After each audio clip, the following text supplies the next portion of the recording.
अस्सलाम वालेकुम दोस्तों, मेरा नाम मोहम्मद नवीद है और आप देख रहे हैं मेरा यूट्यूब चैनल नवीद पेंडू के नाम से। जैसा कि आज की वीडियो में मैं आपको बताऊंगा, जो सैयद यासर साहब ने कुछ अपने अल्फाज दोहराए और बताया है कि जनाब हमारे मुल्क पाकिस्तान में क्या हो रहा है। तो इनके बकौल जो चीज़ें ये बता रहे हैं वो मैं आपको बताऊँगा। जैसा कि इन्होंने जो टाइटल लगाया था वो ये लगाया था, शहबाज शरीफ को लाहौर में जान के लाले पर गए और बैंकों में पैसे रखवाना यानी कि इंसान के लिए बहुत खतरे की घंटी है जिन लोगों का डिपॉजिट बैंक में है। तो सबसे पहले चलते हैं कि जो ये खबर चली है कि जो कह रहे हैं कि स्टेट बैंक के गवर्नर ने कहा कि जनाब जिस बंदे का बैंक में 5 लाख रुपए से ज़्यादा अमाउंट होगी, अगर वो बैंक दिवालिया हो जाता है, अगर वो बैंक कल को दिवालिया हो जाता है तो जो कस्टमर होगा उसको 5 लाख रुपए तक की अमाउंट दी जाएगी। उससे ऊपर का ना गवर्नमेंट ज़िम्मेदार और ना ही बैंक ज़िम्मेदार होगा। ये इसके बकौल यानी कि स्टेट बैंक के गवर्नर ने ऐलान किया है। लेकिन मैं सैयद भाई आपको ये कहना चाहता हूँ, हमारे मुल्क में देखें ये अभी एसएमई बैंक दिवालिया हुआ है यानी कि डिफ़ॉल्ट हो गया एसएमई बैंक, लेकिन जो कस्टमर हैं जो डिपॉजिटर हैं उनकी पैसे ज़ाया नहीं हुए कोई भी।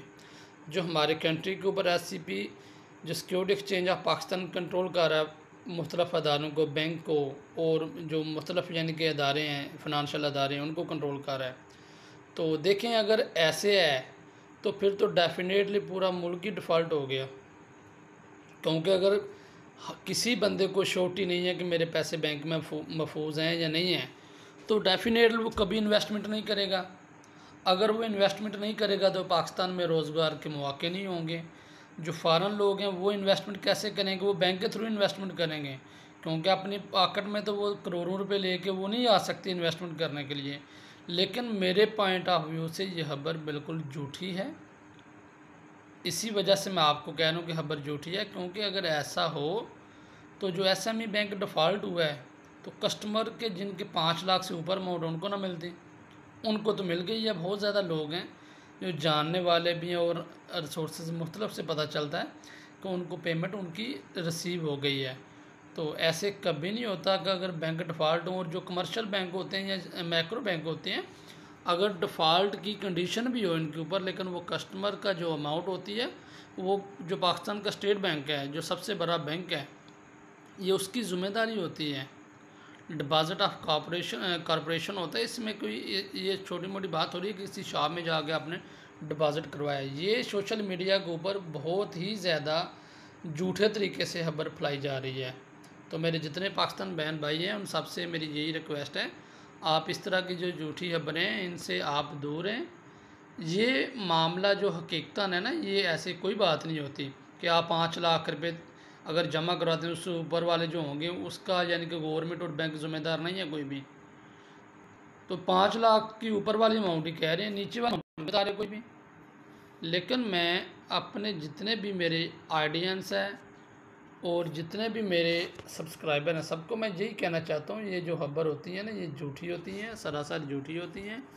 लोगों का जो तवज्जो है, जो लोगों का पैसा है जो वो इन्वेस्टमेंट करते हैं, उससे उनको सरबर्दस्तगी और दिल आज़ारी के लिए सारी खबरें दी जाती हैं ताकि लोग जल्दी में बैंक से पैसा निकलवा लें, मुल्क में अफरा तफरी पड़ जाए।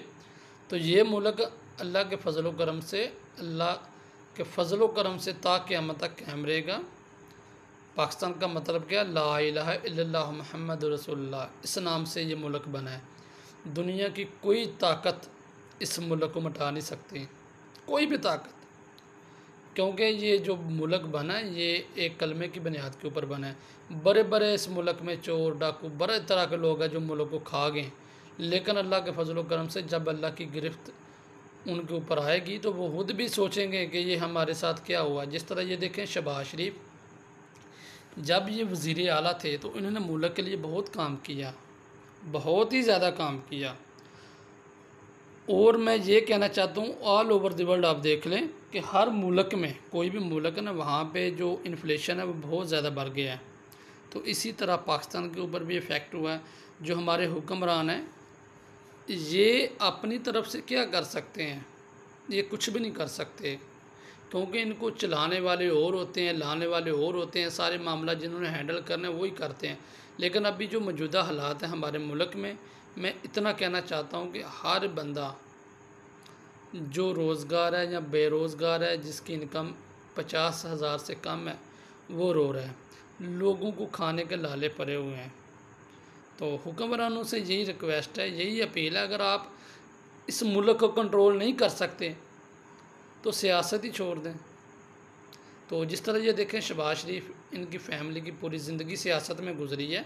इन्होंने मुल्क के लिए बहुत कुछ किया है और कुछ ऐसी चीज़ें हैं जहाँ पे इनका भी यानी कि गलतियाँ, हर जितनी भी जमात है ना, सबके ऊपर तनकीद मैं करता हूँ। ये नहीं मैं कहता अकेला नून लीग के ऊपर मैं तनकीद कर रहा हूँ, सारी जमात के ऊपर मैं तनकीद करता हूँ। सारी जमातों के कुछ के काम अच्छे भी हैं, कुछ के काम बुरे भी हैं। कुछ लोगों ने महंगाई के ऊपर कंट्रोल किया और कुछ ने नहीं कंट्रोल किया। जैसा कि इमरान खान के वक्त में 150 लीटर पेट्रोल था, ठीक है, इनकी गवर्नमेंट आई तो 300 के ऊपर चला गया। मुझे इख्तलाफात उन लोगों से है, मुझे इख्तलाफात उन लोगों से है जो किसी एक हुकूमत की सरपरस्ती करते हैं, उनकी जनाब क्या हौसला अफजाई करते हैं कि ये लोग अच्छे हैं वो बुरे हैं।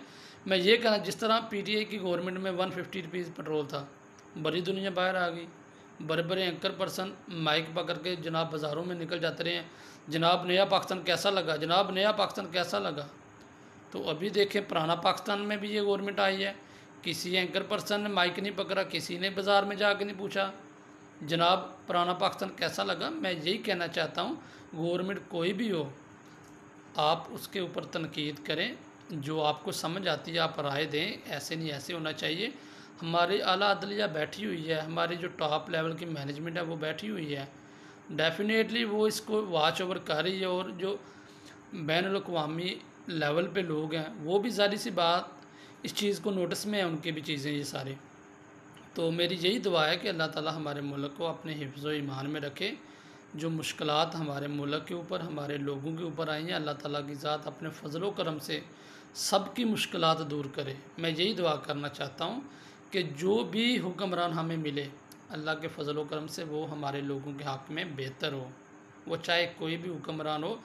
मकसद तो यही है कि हमारे लोगों के लिए आसानी पैदा हो। तो अल्लाह के फ़ज़ल व करम से इंशाअल्लाह ताला जो भी हुक्मरान अल्लाह ताला की ज़ात देगा हमें, वो अच्छा ही देगा। तो मेरी जितने भी आइडिया सबसे रिक्वेस्ट है, अगर मेरी वीडियो पसंद आई है, लाइक कमेंट सेक्शन में अपनी राय का इज़हार लाजमी कीजिएगा। ओके, अल्लाह हाफिज़। आज के लिए इतना काफ़ी है।